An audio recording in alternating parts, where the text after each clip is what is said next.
بسم اللہ الرحمن الرحیم۔ حضرت ابو بکر رضی اللہ عنہ اور یوم الحساب کا خوف۔ حضرت ابو بکر صدیق رضی اللہ تعالی عنہ اس پوری امت کے اندر نبی اکرم صلی اللہ علیہ وسلم کے بعد سب سے افضل بشر ہیں۔ پوری امت میں نبی اکرم صلی اللہ علیہ وسلم کے بعد سب سے افضل بشر حضرت ابو بکر صدیق رضی اللہ تعالی عنہ۔ جمعے کے خطبے میں بھی یہ بات دہرائی جاتی ہے، ہر ہفتے یہ سبق یاد دلایا جاتا ہے ایمان والوں کو کہ اپنا عقیدہ مضبوط رکھو، اور وہ عقیدہ مضبوط یہ ہے کہ تحقیق سے یہ بات ثابت ہے کہ ابو بکر صدیق سب سے افضل بشر ہیں، ہے نا؟ خیر البشر بعد الانبیاء بالتحقیق امیر المؤمنین ابی بکر الصدیق، وہ اس کا مطلب یہی ہے۔ لیکن افسوس کہ لوگ عربی نہیں جانتے تو پتہ ہی نہیں چلتا کیا کہا جا رہا ہے، حالانکہ وہ خطبہ بہت اہم ہے، اس کے اندر بہت اہم باتیں دہرائی جاتی ہیں ہر ہفتے۔ اب لوگ خود تو بدلنا نہیں چاہتے، اپنے آپ کو چاہتے ہیں کہ خطبہ بدل دیں، خطبہ اردو میں کر دیں، چنانچہ کئی جگہ ہو بھی رہا ہے اردو میں خطبہ، عربی میں ہوتا ہی نہیں۔ ان کا ماننا یہ ہے کہ جب سامنے والوں کی زبان عربی نہیں ہے تو ان کو عربی میں بتائیے کیا فائدہ، جو سامنے والوں کی بھاشا ہے ان کی بھاشا میں ان سے خطبہ کی، خطبہ مانے تقریر، تو تقریر سامنے والوں کی بھاشا کے مطابق ہونی چاہیے، عربی میں کیوں؟ تو اس کو کہتے ہیں کہ خود بدلتے نہیں قرآن کو بدل دیتے، خود بدلنا نہیں چاہتے ہیں قرآن بدل جائے، شریعت بدل جائے ہماری وجہ سے، لیکن ہمیں نہیں بدلنا۔ اگر عربی نہیں جانتے تو سیکھو جی، انجینئر بننے کے لیے، ڈاکٹر بننے کے لیے اور دنیاوی ڈگری حاصل کرنے کے لیے انگلش نہیں سیکھتے ہیں، باقاعدہ کورس کرتے ہیں اور ایسی انگلش سیکھتے ہیں کہ انگریزوں کو بھی پڑھا دے۔ چنانچہ وہاں جا کے دیکھو امریکہ کی بڑی بڑی یونیورسٹیوں میں انڈین پروفیسر ہیں اور ان کو انگریزوں کو انگریزی پڑھا رہے۔ تو انگریزی تو ایسی پڑھی کہ انگریزوں کو بھی پڑھا دی، اور عربی ایسی بھی نہیں سیکھی کہ خطبہ ہی سن لیں، قرآن میں کیا کہا جا رہا ہے، نمازوں میں سورتیں پڑھی جا رہی ہیں روز، ان کا کیا یہ بھی نہیں پتا۔ اور پھر اگر تم نہ بدلو تو تمہیں ویسے قرآن تھوڑی بدلا جائے گا، شریعت تھوڑی بدلی، تمہیں ہی بدلنا پڑے گا۔ جی ہاں،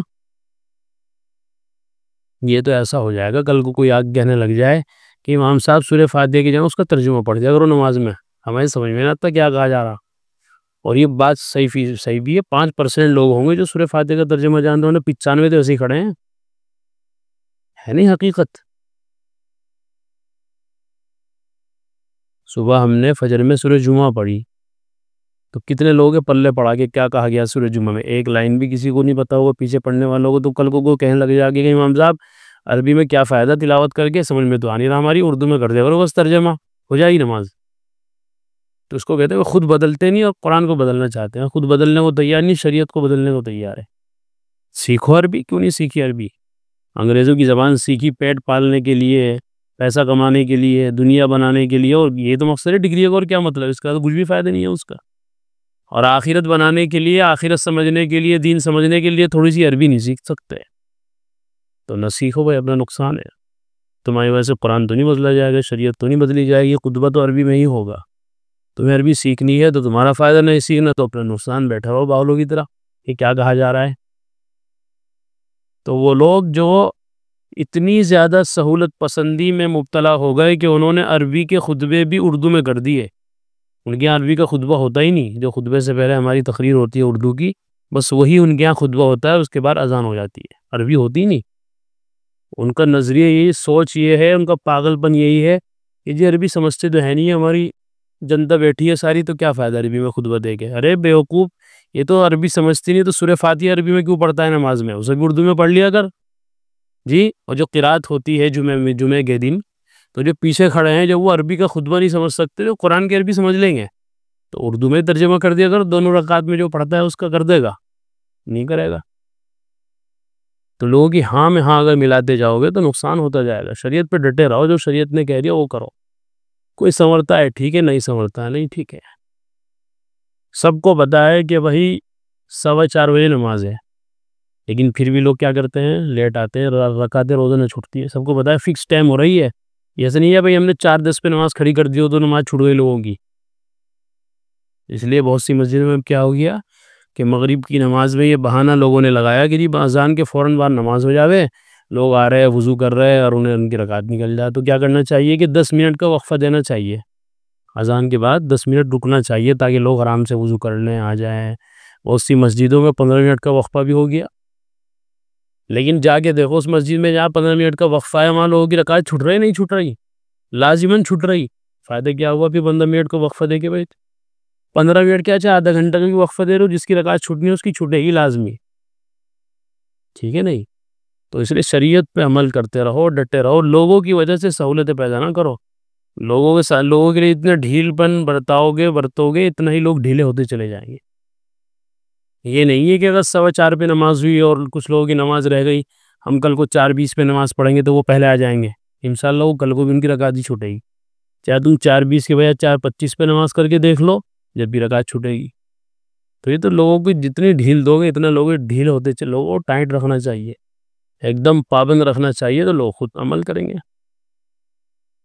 تو بہرحال بات کہاں سے کہاں چلی گئی، لیکن ایک کام کی بات تھی اس لیے کہہ دی۔ بات یہ تھی کہ ابوبکر صدیق رضی اللہ تعالیٰ عنہ حضرت نبی اکرم صلی اللہ علیہ وسلم کے بعد اس امت میں سب سے افضل ہیں، اور جمعے میں اس عقیدے کو، اس نظریے کو، اس رائے کو دہرایا جاتا ہے تاکہ ہمارا عقیدہ مضبوط رہے، ہم کسی غلط فہمی کا شکار نہ ہو۔ چنانچہ بہت سے لوگ غلط فہمی کا شکار ہو گئے، وہ کہنے لگے کہ اللہ کے نبی کے بعد سب سے افضل حضرت علی ہیں رضی اللہ عنہ، وہ ہمارے سر کے تاج ہیں، ہمارا فخر ہے حضرت علی۔ لیکن جو ترتیب نبی صلی اللہ علیہ وسلم نے قائم کی ہے اس ترتیب کے خلاف نہیں ہم جا سکتے، جن کا جو مرتبہ ہے اس کو وہی مرتبہ دیا جائے گا۔ ابوبکر صدیق کا مرتبہ اول نمبر کا ہے تو وہ اول نمبر کے ہیں، پھر دوسرے حضرت عمر ہیں، پھر حضرت عثمان، پھر تیسرے چوتھے حضرت علی۔ جو ترتیب کی خلافت کی جو ترتیب ہے وہی ان حضرات کی فضیلت کی بھی ترتیب ہے۔ لیکن کوئی کہہ رہا ہے تو کہتا رہے۔ ابوبکر رضی اللہ عنہ اور یوم الحساب یعنی حساب کے دن کا خوف، اتنے بڑے آدمی ہیں حضرت ابوبکر، دیکھو اس کے باوجود بھی آخرت کا اور قیامت کے دن جب حساب و کتاب کا دن آئے گا اس سے کتنا ڈرتے تھے۔ حضرت ضحاک رحمہ اللہ فرماتے ہیں ابوبکر صدیق رضی اللہ عنہ نے ایک مرتبہ ایک پرندہ درخت پر بیٹھے ہوئے دیکھا تو پرندے کو مخاطب کر کے کہنے لگے، اے پرندے تمہیں خوشخبری ہو، تم کس قدر مزے میں ہو، اللہ کی قسم میں چاہتا ہوں کہ میں بھی تمہاری طرح ہوتا، تم درختوں پر بیٹھتے ہو، پھل کھاتے ہو، پھر اڑ جاتے ہو، اور قیامت کے دن نہ تمہارا حساب ہوگا نہ تم پر کوئی عذاب ہوگا۔ پرندے جانور جتنے بھی ہیں مزے میں ہیں۔ اللہ کی قسم میں چاہتا ہوں کہ میں راستے کے کنارے کا ایک درخت ہوتا، میرے پاس سے کوئی اونٹ گزرتا، مجھے پکڑ کر اپنے منہ میں ڈال لیتا، پھر وہ مجھے چبا جاتا اور جلدی سے نگل لیتا، اور پھر مجھے مینگنی بنا کر نکال دیتا اور میں انسان نہ ہوتا۔ انسان ہی سے تو سارا حساب کتاب ہونا ہے۔ وہ یہ کون سا انسان کہہ رہا ہے؟ افضل البشر، نبیوں کے بعد سب سے افضل بشر حضرت ابوبکر کہہ رہے ہیں اپنے بارے میں کہ کاش میں انسان نہ ہوتا، کوئی پرندہ ہوتا جو اڑتا ادھر ادھر کھاتا پیتا کہیں بھی بیٹھتا مرضی سے، اور جب مر جاتا تو کوئی حساب کتاب نہ ہوتا، مٹی ہو جاتا کل قیامت کے دن۔ تو ہمیں اور آپ کو کتنا ڈرنے کی ضرورت ہے جب اس کائنات کے نبیوں کے بعد سب سے افضل بشر کا حال یہ ہے حساب کے دن کے خوف کا، ہمیں اور آپ کو کتنا زیادہ ڈرنے کی ضرورت ہے۔ اور یہ وہ ہستی ہیں ابوبکر رضی اللہ عنہ کے ایک مرتبہ آپ صلی اللہ علیہ وسلم سے کہا کہ حضرت مجھے کوئی ایسی دعا سکھلا دیجئے جسے میں اپنی نماز میں پڑھ لیا کروں۔ ابوبکر صدیق رضی اللہ عنہ نے کہا تھا کہ آپ مجھے کوئی ایسی دعا سکھلا دیجئے جس کو میں اپنی نماز میں مانگ لیا کروں، پڑھ لیا کروں۔ تو آپ نے یہ دعا سکھائی جو ہم لوگ نماز میں پڑھتے ہیں، اللہم انی ظلمت نفسی ظلما کثیرا ولا یغفر الذنوب الا انت فاغفر لی مغفرۃ من عندک انک انت الغفور، جو پڑھتے ہیں درود شریف کے بعد۔ یہ دعا حضرت ابوبکر کی ہے، ابوبکر رضی اللہ عنہ نے مانگی تھی اللہ کے نبی سے، تو آپ نے یہ دی۔ ترجمہ کتنا اہم ہے، اللہم انی ظلمت نفسی ظلما کثیرا، اے اللہ میں نے اپنے اوپر بہت زیادہ ظلم کیا ہے۔ کون کہہ رہا ہے؟ ابوبکر رضی اللہ عنہ، جو اس کائنات میں نبیوں کے بعد سب سے افضل انسان ہے، اس کی یہ دعا ہے۔ وہ کہہ رہا ہے کہ اللہ میں نے اپنے اوپر بہت ظلم کیا۔ جب وہ کہہ رہے ہیں تو ہمیں کتنا اللہ کے سامنے عاجزی کرنی چاہیے، ہم تو سراپا خطاوار ہیں، سر سے پیر تک گناہوں میں ڈوبے ہوئے ہیں ہر وقت۔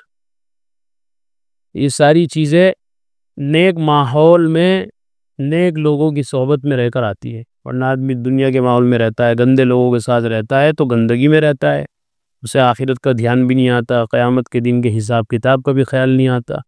لیکن جب آدمی نیک لوگوں میں بیٹھتا ہے، نیک مجلسوں میں رہتا ہے، نیک کتابیں پڑھتا ہے، نیک بیانات سنتا ہے، تو اس کے اندر یہ چیزیں آہستہ آہستہ پیدا ہوتی جاتی ہے۔ اس کو بولتے ہیں فکر آخرت، فکر حساب کتاب۔ اللہ تعالی ہمارے اندر بھی فکر آخرت پیدا فرمائے اور اپنا ہر قدم ہمیں اس استحضار کے ساتھ اٹھانے کی توفیق عطا فرمائے۔ وآخر دعوانا الحمدللہ۔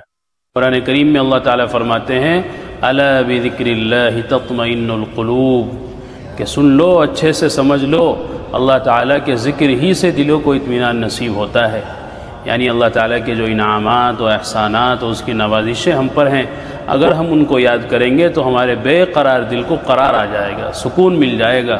اگر ہم چاہتے ہیں کہ ہمارے دلوں میں سکون آئے، اطمینان نصیب ہو، تو اس کا ایک واحد علاج اور ایک بہترین دوا یہ ہے کہ ہم فوراً اللہ کے ذکر میں مشغول ہو جائیں۔